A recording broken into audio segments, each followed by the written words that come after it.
Good morning, storage fam alam. I am Dean. I am the host of the Hacking Self Storage podcast. What we do on this podcast is we document my journey in self storage, my learnings, my mistakes, and what I've done right.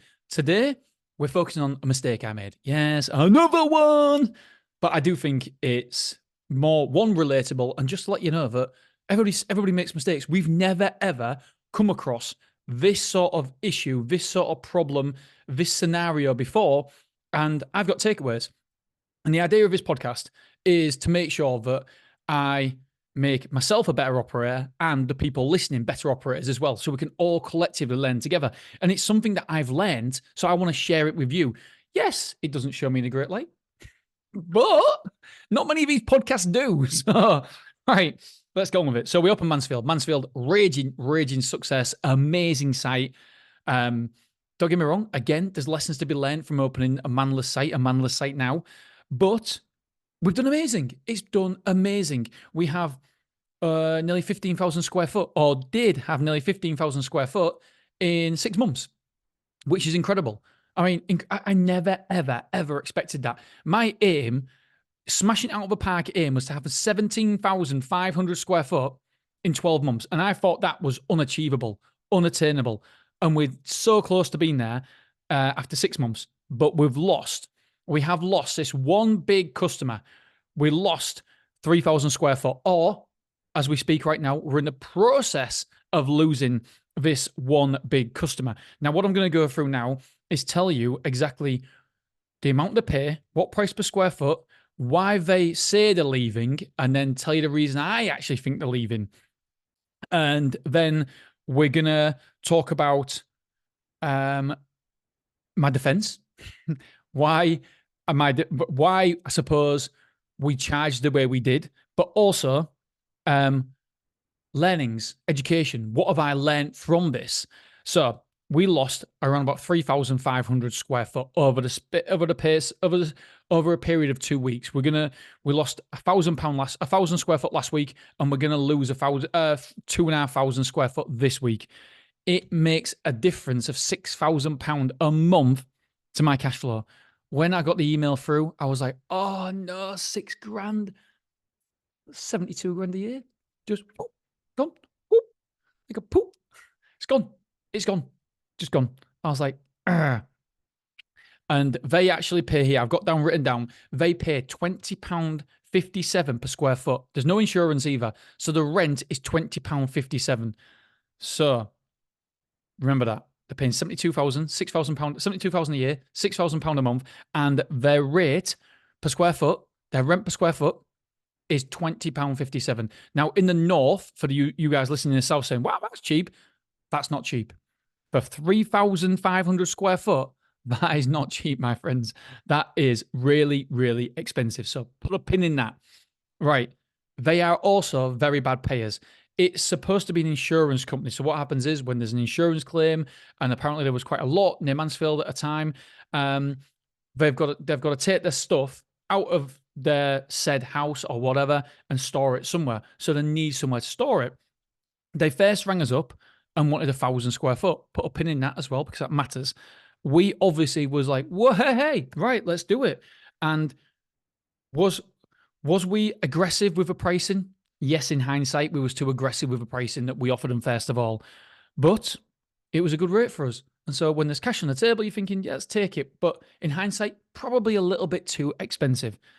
The insurance company, I don't think that they managed money correctly or struggled with cash flow, because there was always bad payers. And you know my principle, my thoughts on this matter when someone's a bad payer, that it's my money. Ultimately, you have my money. I want my money.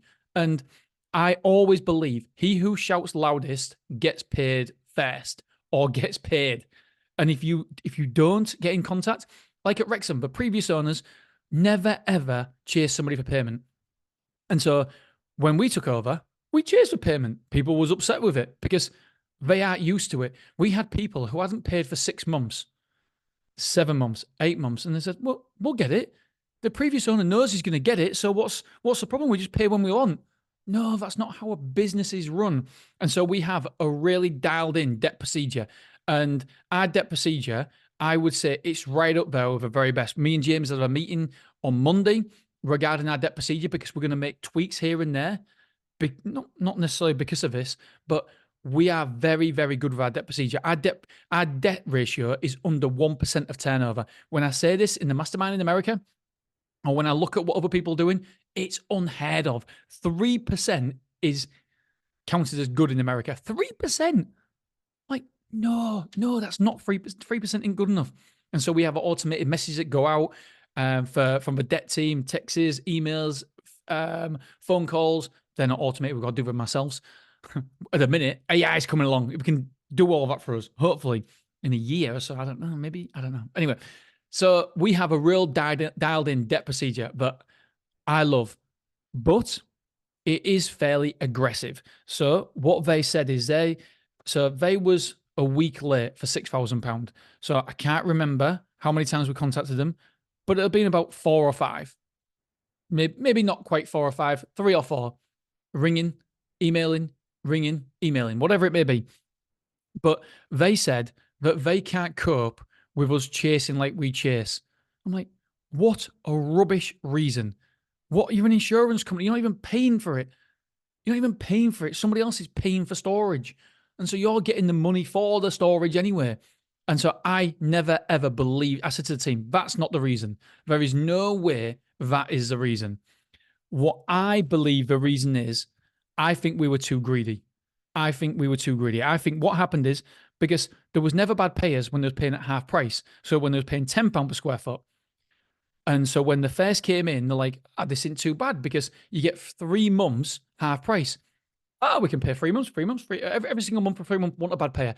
When it got from £3,000 a month to £6,000 a month, that is when it was a struggle to get money out of them. We had to chase them.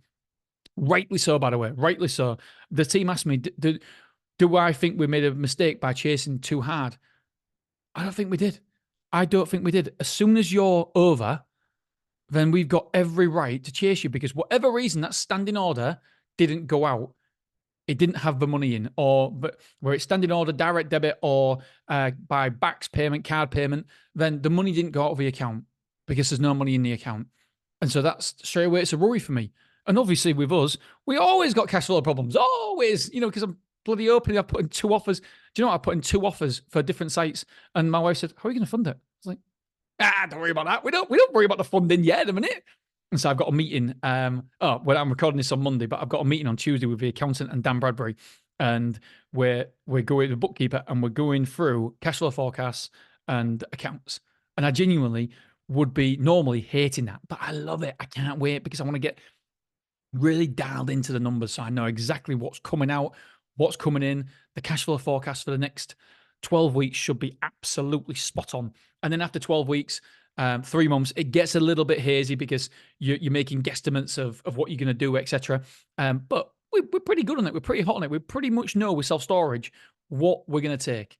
We certainly can get in with 10%. Certainly get in with 10% margin of error there. No problem. So yeah, I can't wait to get dialed in to really analyze them because we've got I think it's up to 24 months. 24 months. But I don't look after 12 months.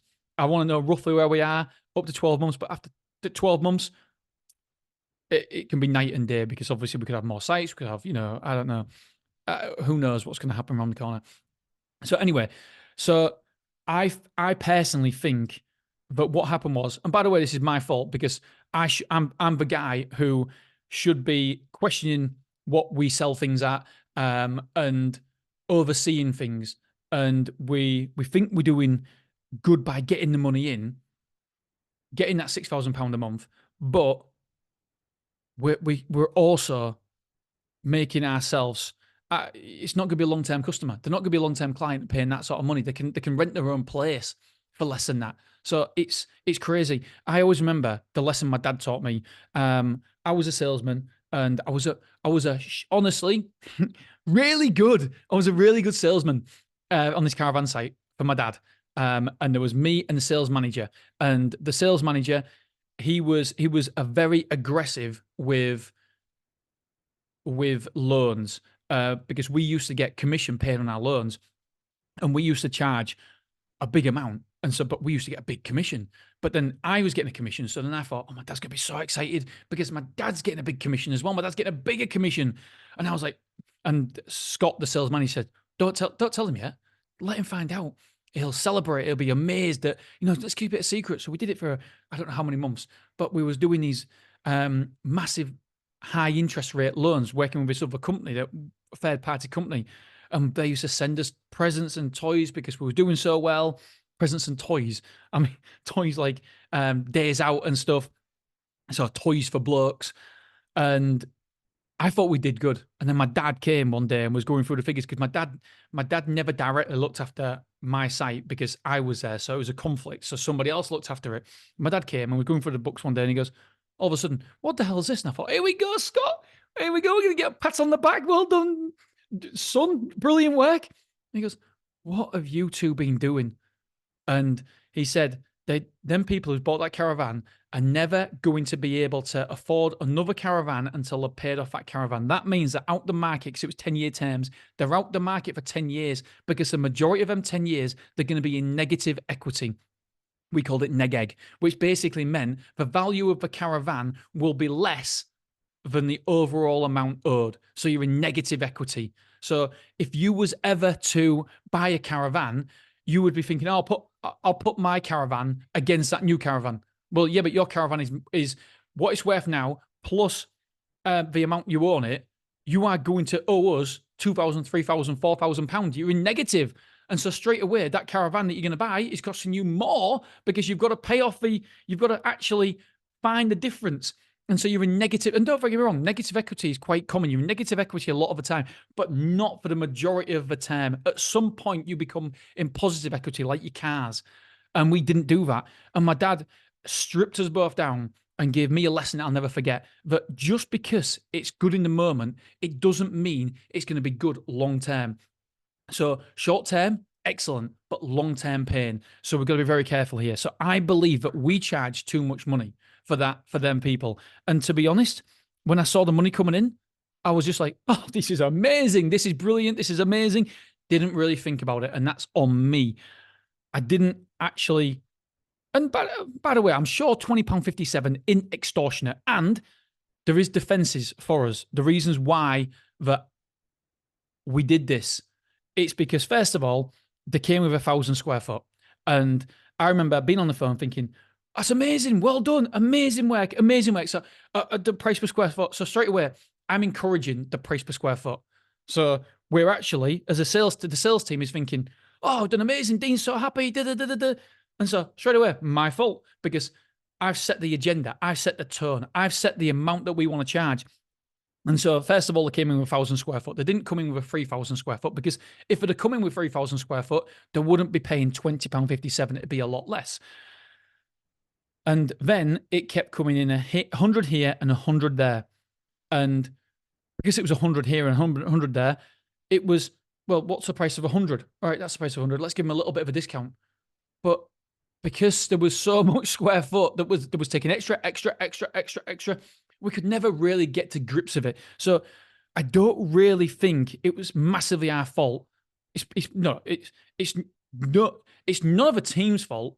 It's 100% my fault, because I should have been clocking thinking, okay, do you know what? They've now got 1,500 square foot. Right, how much of this customer got? 2,000 square foot. Right, do you know what? That means we need to drop that rate, because that is not a long-term relationship. We're in it for long-term relationships. That is not a long-term price we can charge. And the problem is, I even said to the team, I said, guys, just remember, this is a Brucey bonus while it continues, because no business will be paying £6,000 a month over to us for 3,500. I even said that they're going to leave at some point. But why didn't I take the bull by the horn and just say, guys, I tell you what, they've been charged a lot here.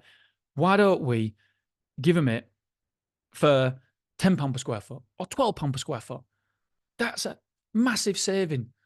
But also, the problem is, another defense, in my defense, is that there wasn't taking one big room. There was taking hundreds off other people. So there was taking 100 there, 100 there, 100 here, 100 here. So they must have had like 29 rooms or something with 75 square foot, 50 square foot. And so it wasn't one big room.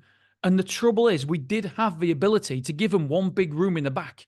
And so with a foresight, then I would have just said, do you know what, guys? Listen, your bills are stacking up, but I tell you what, I can save you money. I can save you money. If you come in the back, I can design you a 3,000 square foot unit and we can do it for £10 per square foot. And the problem is that I did say that to them, but only after they give notice. And we got a very blunt reply because they're going to apparently another self-storage facility. And I was like, right, okay, how can we compete with this other self-storage facility? What can we do? I'm going to find out bloody where this other self-storage company is. And I was thinking, right, £10 per square foot, surely £10 per square foot. They like it here. And by the way, they're traveling like 45 minutes away to this other site. And I'm like, right. So if I say £10 per square foot, that's over half saving. And we can build them our own unit. They can have a roller shutter at the front, right? Perfect for them. But no, they weren't having it. And so, yeah, and another defense for me is I've made notes for this episode. I've actually made notes for this episode. Another defense, in my defense, was that I've never. I know Shaw Store do it really well. I know numerous other the storage team do it amazingly well. Kevin Thompson is phenomenal at this, taking big units, giving people big size units. And to be honest, that's one of the massive takeaways. I got fucking shitloads of, as Kevin would say, golden nuggets. If Kevin ever does consultancy again, hop on it, because that's one of the things that he coaches is getting big size units. And we've never done it before. We've never needed to do big size units because obviously the bigger size unit, as we'll be discussing here, we would get less price per square foot. In Mansfield, we will be getting over £25 per square foot overall at Mansfield. And that big 3,000 square foot was getting £20.57. And when I've been looking into it, around about £15 for a big units is the norm, is somewhere where you want to be. If you get that, you're doing brilliant in this area, in the north. And so we've never really had somebody take 3,000 square foot before. So we haven't got them muscles. We've never been trained in them muscles. We've got no experience as a team taking that much unit. So we didn't really know what to do. We went to default. We went to the price, just giving a little bit of 100 square foot. Right. Okay. Yeah. We normally charge £23. I tell you what, we'll give them 20% off, whatever it is. And so that was default mode. And so we never really was proactive. And that's why I'm so mad at myself, because I always say to my wife, say to my kids, say to the team, let's be proactive at everything we do. As a team, we're proactive. We're not reactive, because as soon as you're reactive, then you're facing an uphill battle. Then the situation is dictating you. You are dictating the situation. We never want to be like that. And that's what happened here. We fell behind and we wasn't proactive. We was reactive. And the situation was meaning that I had to draft out emails at nighttime to James. James was drafting out emails, and we was being reactive. And so we never got in front of a problem. We was behind the problem. What I should have done, I should have got in touch with that customer, not me, but somebody should have got in touch with that customer and said, listen here. No, that's a bit aggressive, Dean. Listen here, you scoundrel. Just said, listen, we've had a look at the square foot that you've been taking, and because you've been taking 100 here, 100 there, 100 there, it's got to such an amount. Do you know what? We've looked at it, and we can do you an extra special rate now because you are over that £3,000 square foot mark. And what we do when someone's over 3,000 square foot, we have prices up to 1,000 square foot, 2,000 square foot, 3,000 square foot, and you're over 3,000 square foot now, so you might as well be getting the benefit. What we can do is we can make you a massive saving every single month, and that could have resulted in keeping this customer, having an extra £3,000 a month, £36. Yes, it's not the 72,000. It is even at £10 per square foot, which I'm sure if we'd have done that and got proactive, would have kept the customer. But because we was reactive, we haven't kept that customer. So that is a massive, massive takeaway. Don't get me wrong. It's like a headline, like I've made another mistake. Yes, I have made a mistake, but in my defense, I've got a whole section on this notepad saying, but in my defense, there's a whole host of reasons in my defense. We've never experienced it before. We're always learning as we go, on the go. And so I wanted to share that with you guys, because if you ever in a situation where you've got a big customer, and by the way, the beauty of self-storage is no one customer is over 1% of my total revenue, which makes this industry and sector, beautiful, beautiful. When I go to masterminds and I talk about the industry and people are saying, we don't want one customer over 40% of our revenue. I'm like, suckers. And then I found myself in this situation again. I found myself in this. So it's easy, first of all, to take the money and think, yeah, the money, money, money, money. But it makes you vulnerable to one customer. One customer leaving has a massive impact. You never, any normal business, you don't want to be over 50% of a customer. A customer does not want to be over 50% of revenue. And it wasn't over 50%. It isn't over 50%, but it was over 5%. It was over 50% at the beginning. Yeah, and in self-storage, we never ever in that situation where somebody is over 1%. I'm trying to think now. I don't think there's any customer in any of our sites that are more than 1% of our total revenue. And therefore, if I leave, it's okay. It's a bit of a ball ache. Sunday, somebody moved out of Clough Road. Excuse me, our biggest size unit, 200 square foot. I didn't like it. I did not like it. But 200 square foot, it's not over 1%. So what does it matter? It doesn't really matter. And there we go. So I want to share that with you guys because I don't want you to make the balls up that I made. I'm going to say, but I'm going to stick with balls. I'm going to say, no, it's not balls, but I'm going to stick with it because the more harder you are on yourself, then the more the lesson hits home and stays hit with you. And so, yeah, I don't want to give myself a get out of jail free card because I want to sit with this balls up, if you like, and think, I know I could have done better here. I've let myself down. I could have done better. And yeah, so takeaways are be proactive, not reactive, and don't be too sodding greedy. Don't just look at the pound signs because ultimately we want to service our customers. We want a long-term relationship with our customers. We want them to choose us time and time and time again. Come back to us. And the fact that somebody needs storage and is moving out of our storage, just saying them bottom lines, that really hurts because I genuinely care about our customers. I've got an amazing relationship with our customers. We are literally sponsoring so many customers, football kits and all sorts, and we try to go above and beyond. But this time, we drop the ball. But we live, we learn, we iterate, and we improve. I hate doing these ones because that last line, I haven't actually wrote that last line down where I said we've lost a customer to another self-storage company who still needs self-storage and refuses to use us. Mic drop. Oh yeah, that's the bottom line, and that hurts, but it should hurt as well because then if it doesn't hurt, then I'm not very good at what I do, and I won't take the lessons. Anyway, right, I think that's it. Fucking hell, 20 minutes over of me saying what a doofus I am. Yay! All right, I love you. I appreciate you. And I will endeavor to do better. I will make mistakes. You will make mistakes. But the biggest mistake we make is the mistake we learn nothing from. That is from my cousin, Gavin Meller.